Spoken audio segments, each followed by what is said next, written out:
Phoenix Man should be much higher on this list, and he's not because of how cock diesel everyone else is. The Phoenix space is a problem and one of the greatest hacks in the series.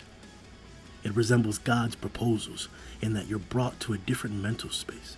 The better connected you and Phoenix Man are, the stronger the influence while in the space, whatever connected happens to mean. Initially, Phoenix Man couldn't touch Child Emperor and poked right through his forehead, but after continuing the confrontation, he managed to grab his arm. This is very interesting, as we've seen God offer physical contact during every single proposal. This fact is why Phoenix Man has a part to play in the theory of God. It may also be why he's still alive. Someone with Child Emperor's willpower got trapped for 3 seconds in Phoenix's shenanigans. So the Phoenix space also distorts your perception of time and space.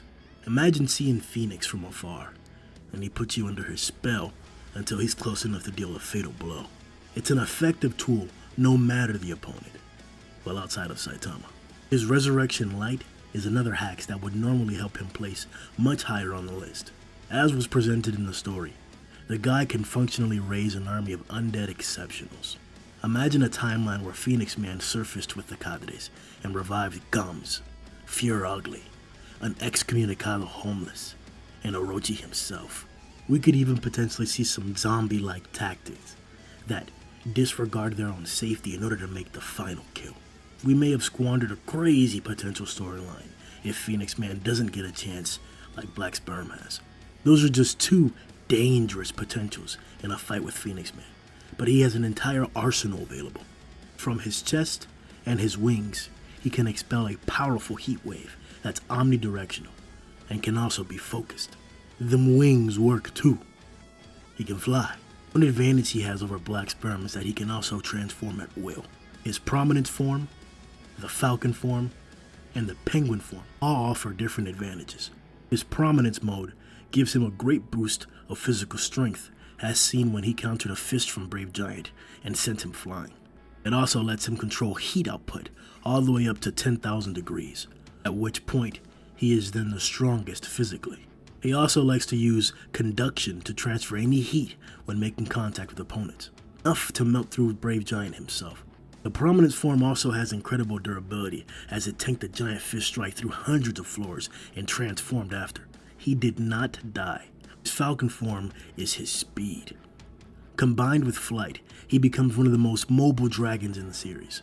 His talons grow larger and sharper, similar to Neon's, to help him gain the advantage in hand-to-hand combat, along with an attack he calls Phoenix Flares, which are beams of heat that can target specifically instead of indiscriminately. The Penguin form seems like a champion, a combination of all the form's advantages, except he loses flight. We've seen impressive strength feats with the iceberg throw, elusiveness, as well as a heat cannon that he shot at Child Emperor from his beak. The more I lay out the argument, the harder it is not to move Phoenix Man up higher on this list. Guys like Flashy Flash and Drive Knight can't blitz him because of his heat wave. As long as he can react, he can instantly counter in any direction. Then, if you get into his speed, strength, and durability, he's competing with the likes of Goketsu, Darkshine, Flashy Flash, Fear Ugly, and Golden Sperm. None of these guys are able to one-shot Phoenix Man. And he also has comparable speed to Flashy Flash. Any hit Phoenix manages to land has a double effect of burning you to a similar extent. Phoenix Man has the ability to tailor his combat strategy to whomever he's fighting. His intelligence is arguably his greatest trait. From the beginning of the fight, he was strategizing against Child Emperor and even planning after his defeat. People forget that Phoenix Man was guessing the limitations of Brave Giant mid-fight, all based on Child Emperor's battle tactics. I'll say it again, if it wasn't for Saitama ruining possible greatness, Phoenix Man would be much, much higher on this list.